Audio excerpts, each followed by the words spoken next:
later on males and those who study under males have made it a fact that this is the way pregnancy starts.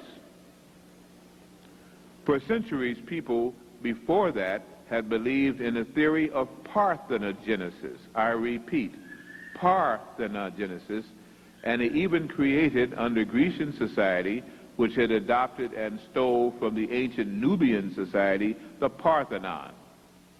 The idea for the Parthenon was not Greek.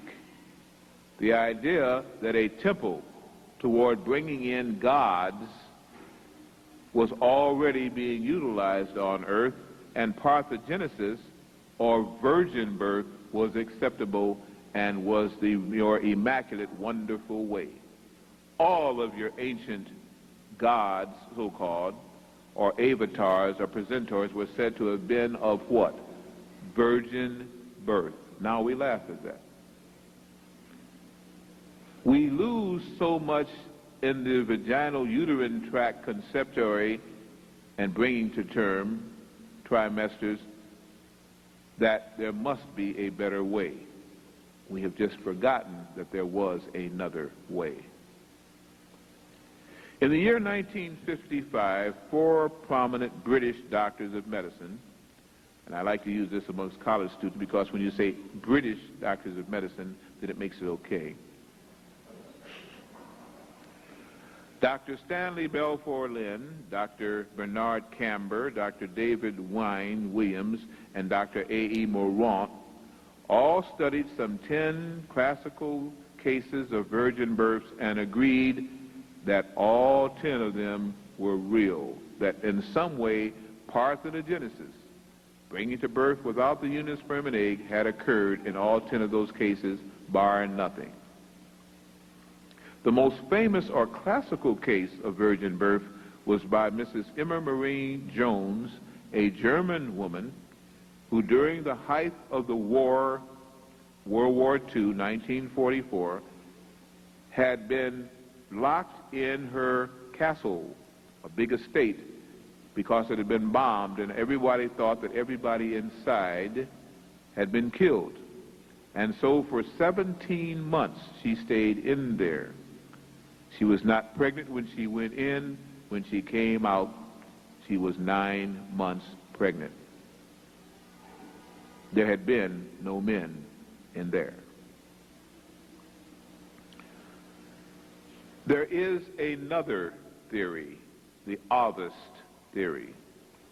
The Ovist theory, pronounced Ovist, again, was named after the Roman poet and writer, again, of lovemaking and metaphors and so, Publius Ovidius Naso. By the way, I use him because he was a black man. Don't misunderstand. You cannot go to a so-called race of people and state whether or not, if they came from a certain country, they were black or white. All Romans were not white. In fact, most Italians now are mixed bloods. This theory was proven by Imhotep. This theory was revitalized by Pythagoras, again about 2500 BC. It was scientifically demonstrated again by the American biologist, Professor Jacques Loeb, Stanford, in the 40s. And utilizing artificial parthenogenesis in biological labs, this doctor once again proved the old Ovist theory was true, that the embryo develops from the egg alone and does not necessarily require spermatozoon, and that is the correct way. Here is the key. Hear it carefully. I usually speak pretty slowly when I'm giving lectures that are emphatic. Please hear what I'm saying and not what I didn't say. Varied forms of energy in the forms of radiation from any source, and including radiation from both the sun and the moon or other heavenly bodies, can produce hormonal, chemical energies that will induce in the female zygote, when prime, development of a female cell that will initially divide itself and proliferate through terms. and any developing fetus therein will reach term, no matter what that term is. In other words, vibrations and radiation can start mitosis, the division of the egg cell. That's the only reason that the sperm can also do that. It is not the sperm penetrating the egg that does it, releasing its DNA, Y chromosomes. It is the vibration of that sperm, because as you realize and you've read, literally millions to billions of sperm cells die out and never make the grail. What they do is to simply die out because their mobility, their energy level, their vibrational rate is not strong enough to excite the ovum or the egg. The one that does make it, after that, everything is over. Look how many it takes to do one act. Consequently, it is understood that it is the vibrational rate, the amount of energy or radiation that causes that, and the sperm cell is only one possible conductor of such energy.